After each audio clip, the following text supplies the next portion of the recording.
여론으로 풀어보는 정치 이슈 폴폴 시간입니다. 오늘은 한 주간 국정수행평가 결과와 모레 문재인 대통령 임기 반환점을 맞이해 역대 대통령들의 전반기 성적표를 짚어보겠습니다. 배종찬 인사이트K 연구소장, 윤희용 오피니언 라이브 여론분석센터장 모셨습니다. 어서 오십시오. 네, 안녕하십니까.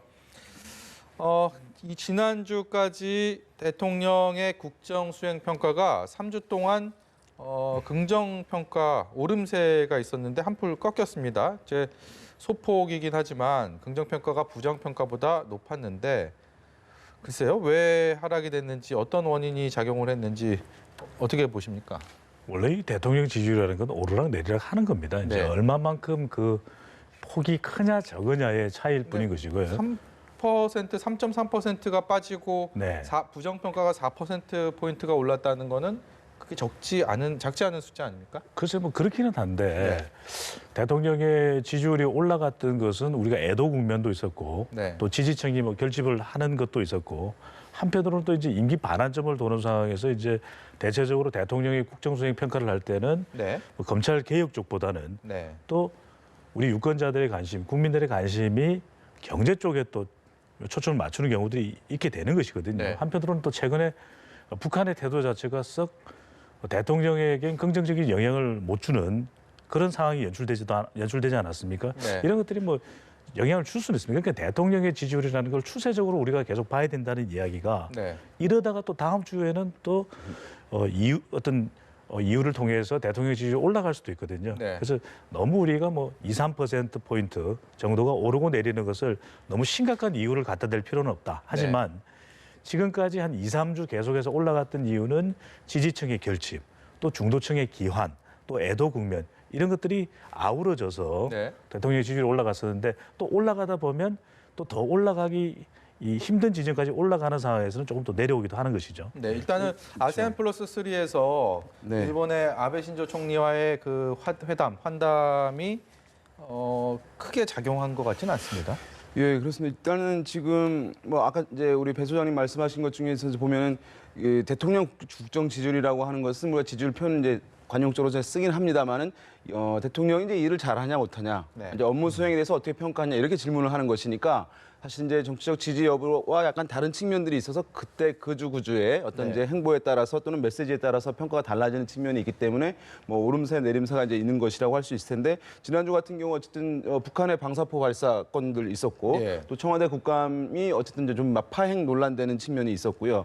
또 독도 헬기 뭐 이런 이제 추락 사건 네. 이런 것들이 사실은 이제 약간 뭐 국정에는 부정적으로 영향을 준 측면이 있을 텐데 말씀하신 대로 이제 긍정적 호재가 이제 있었던 것이잖아요. 이제 아베 총리와 환담을 한 것이 있었기 때문에 이것이 좀 국정 지지율, 국정 운영 평가의 긍정 평가 비율을 상승시키지 않겠는가라고 하는 이제 시각이 있었는데 그렇게 큰 반향이 되지는 않았습니다. 원래 대통령이 이제 외국 순방에 가서 외국 정상들을 만나게 되면은 한 3가지 정도의 효과가 나타나서 네. 국정 지지율에 이제 상승으로 나타난 것이 일반적입니다. 뭐냐 하면 처음에 주목 효과라고 할 수 있거든요. 그러니까 집중적으로 대통령이 미디어에서 이렇게 부각이 되는 측면이 있습니다. 그러니까 뭐 띄엄띄엄 보이던 것이 이제 그것이 집중적으로 보이니까 관심이 이제 높아지는 측면이 있겠고요. 또 예. 한 가지는 지도자 효과라고 할 수 있을 텐데요. 지금 해외에 나가서 우리나라를 위해서 열심히 일을 하고 있구나라고 하는 생각을 국민들이 할 수가 있습니다. 그러니까 그런 측면에서 또 플러스 되는 측면이 있고 여기에 어떤 이제 결정적인 성과를 거둬내면 뭐 성과 효과라고 이름을 붙일 수 있을 텐데 그러면 이제 더 큰 폭의 이제 상승이 있게 되는데 이번 같은 경우에는 국내 여러 다른 이제 사안들이 있으면서 좀 가려진 측면도 없지 않아 있었겠습니다만은 예. 성과를 내는 데는 아직 이제 충분하지 않다는 측면이 있었겠습니다. 그러니까 네. 한일 관계의 어떤 분위기가 좀 바뀔 수 있다고 하는 기대감들을 주는 것은 이제 이루어졌지만 당장 한일 간의 어쨌든 관계 개선이 즉각적으로 이제 이루어질 것이다라고 네. 하는 이제 낙관론으로 바로 직결되는 데는 미흡한 부분이 있었기 때문에 네. 여러 가지 다른 악재에 좀 밀린 측면이 있지 않나 이렇게 분석해 볼 수 있을 것 같습니다. 네. 한 가지만 더 추가를 드리면 대통령 지지율에서 지금 가장 국민들이 국정 수행에 있어서 집중하고 있는 것이 검찰 개혁이거든요. 예. 그런데 검찰 개혁과 관련해서 맞물려서 조국 전 장관과 관련된 이슈가 또 이게 부각이 되면 대통령의 지지율이 부담이 됩니다. 최근 들어서 조국 전 장관이 언제 소환되느냐 이런 이야기들이 상당히 또 많이 보도되는 편이거든요. 네. 바로 이런 부분들도 대통령의 지지율에 부담을 줬을 수가 있는 것이죠. 네. 이틀 뒤면 이제 문재인 대통령이 5년 임기의 반환점을 맞이하게 되는데요. 저희가 16대 고 노무현 대통령부터 문재인 대통령까지 각각 보수와 진보 성향의 2명의 대통령들의 대통령 취임 당시의 그 평가, 여론의 흐름을 추이를 좀 보겠습니다. 역대 대통령 직무 수행 긍정률인데요. 일단 취임 초반에는 문재인 대통령이 81%로 국정농단 사태 이후에 아주 높은 탄핵의 높은 네. 기대감 때문에 취임 스타트에서는 가장 높은 모습을 볼 수가 있는데요. 네. 그리고 임기 전반기의 저런 흐름들을 봤을 때 전반적으로 문재인 대통령의 현재 직무 긍정 수행률은 긍정적인 평가 어떻게 분석을 하십니까? 역대 16대부터 보면요. 이게 보면 이제 지금 그래프를 자세히 보시게 되면은 이제 이명박 대통령, 박근혜 대통령 때는 사실 높은 수준에서 시작한 게 아니거든요. 네, 그렇죠. 예. 그러니까 사실 그때는 상당히 정치적인 이제 양극화 현상이 상당히 그때부터 강해졌다고 볼 수가 있어요. 그러니까 네.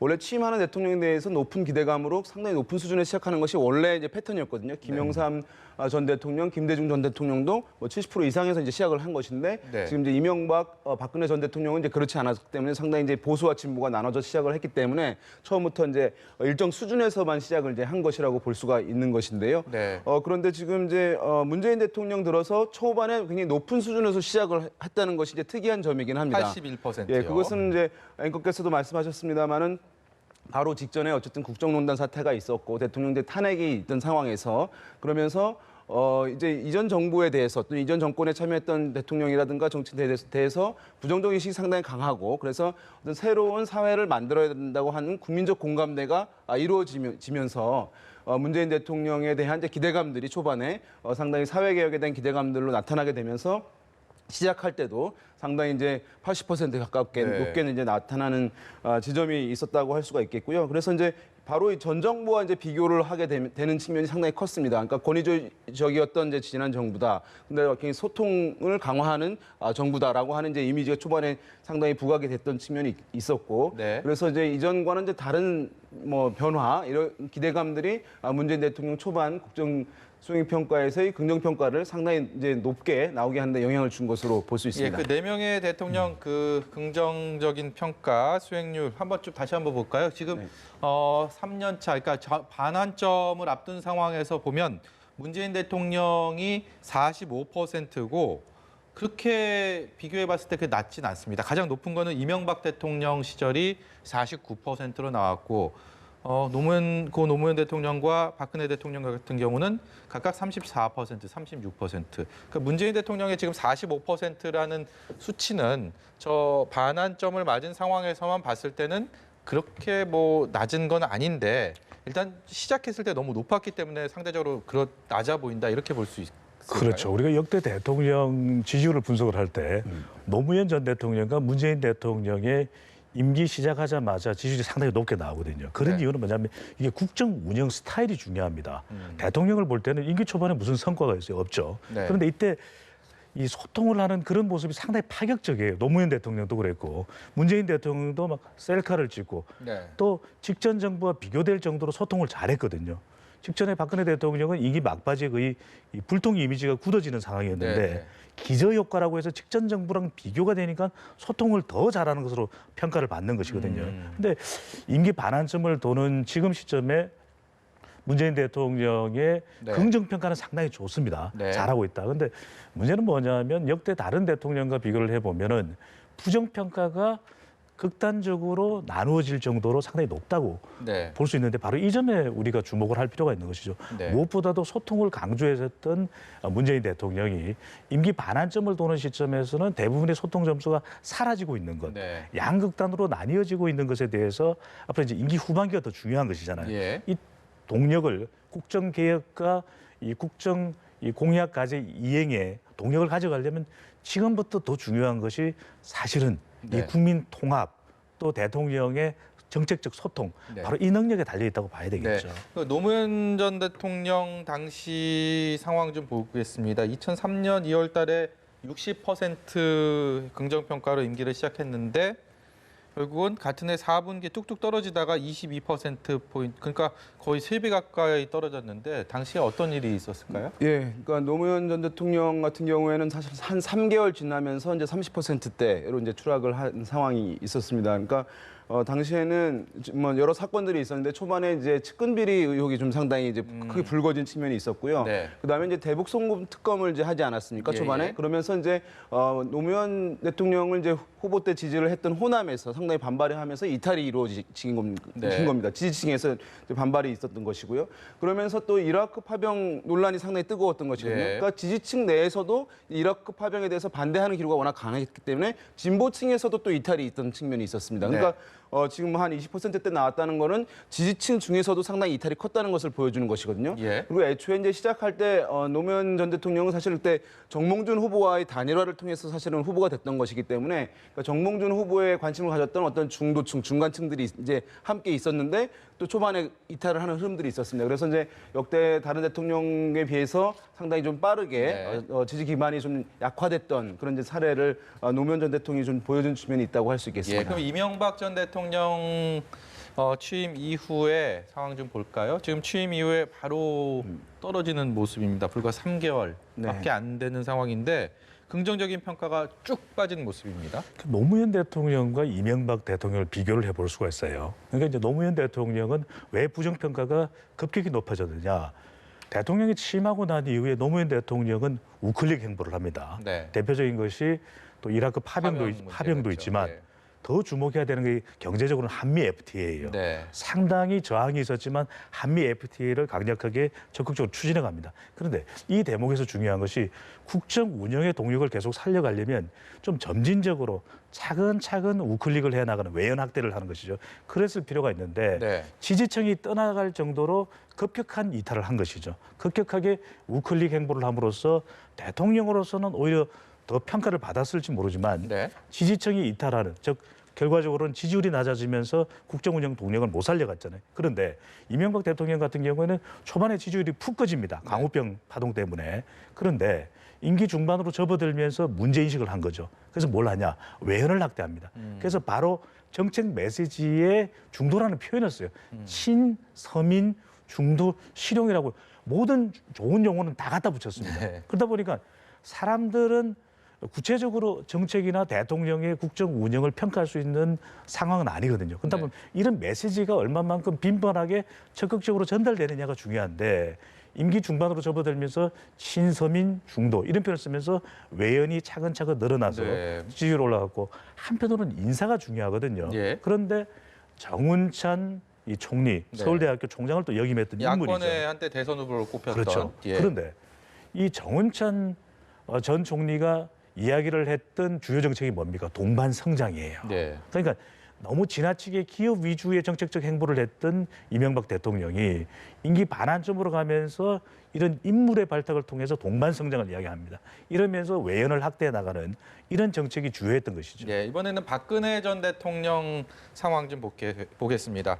양상이 앞서 저희가 분석한 다른 대통령과는 좀 다른데 가장 낮은 긍정적인 평가를 받았다가 오히려 그 평가가 계속 올라가고 있는 모습입니다. 취임 1년 차 3분기 때는 무려 60%까지 기록을 했고 이 그래프의 추이가 이전의 두 전직 대통령과는 조금 다릅니다. 다르죠. 지금 보시면 이제 파란색 긍정 평가 비율을 보게 되시면은 이제 뭐이등 오르고 내리고 하는 이 흐름이 상당히 이제 적다는 것을 볼 수 있는 것이죠. 그만큼 사실은 상당히 안정적인 지지층 또는 안정적인 지지 기반을 갖고 있었다. 이제 3년차 이제 전반기까지 볼 수가 있는 것인데요. 이제 우리 사회 당시에 이제 보수가 가장 이제 팽창해 있었던 사실은 시기라고 할 수가 있는 것이거든요.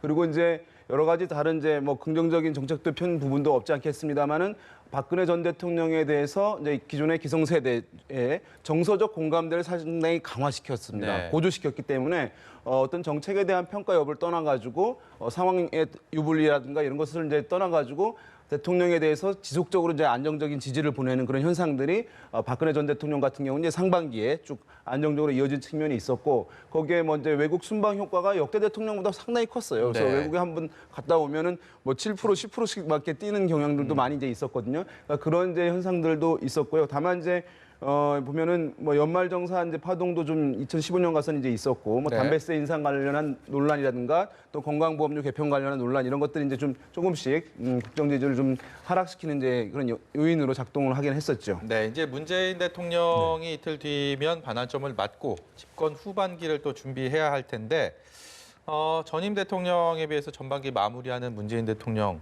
현재 상황이 경제, 민생 문제 있을 테고 또 외교 안보 쪽도 북한이나 일본 관련 이슈들이 그렇게 녹록치 않은 상황입니다.